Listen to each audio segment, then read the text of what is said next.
note বনাই আছো দেই এইটো নোট বনাই আছো আৰু যিমান পাৰি জলদি বনাব চেষ্টা কৰিছো ইমান জলদি নোৱাৰো নহয় নোটছবোৰ বনাই আছো দেখিলে তাৰ পিছত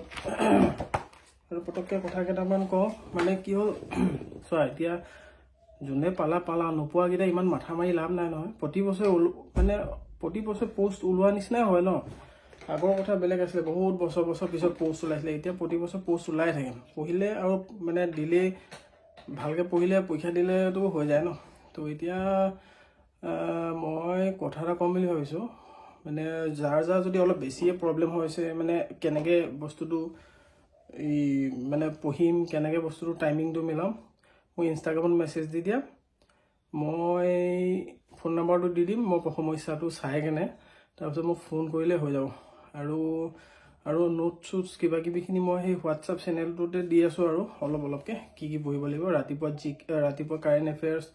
জিকে কেতিয়া পঢ়িব লাগিব মই সেইটো মানে মনত পেলাই থাকিম আৰু নিজৰ লাইফটো কথা আছে নহয় মোৰ ভাগৰ মানে সময় নাপাইছো তো নিজৰ ফেমিলিটোকো অলপ টাইম দিব লাগে গিফ্ট আনিছো দেই গিফ্ট এইটো আপোনাৰ নাই না এইটো লগ এইটো লগ ঠিক আছে ন তাৰপিছত আৰু নিজৰ ফেমিলিটোকো টাইম দিব লাগে আৰু মানে নিজে দাড়ি কাটিবলৈ টাইম পোৱা নাই আজি সেই নিজে দাড়ি কাটি আহিছো কটুৱাই অহা নাই নিজে দাড়ি কাটি আহিছো আৰু কালি ডিউটিত এজনে কৈছে তোৰ দাড়ি কাটিবলৈ পইচা নাই যদি 50 টকা ল বুলি কৈছে এইটোৱে কথা আৰু এতিয়া ফেন অফ কৰি থৈছো এচি নাই নহয় সেইটো কাৰণে অলপ গৰম লাগিছে সেইটোৱে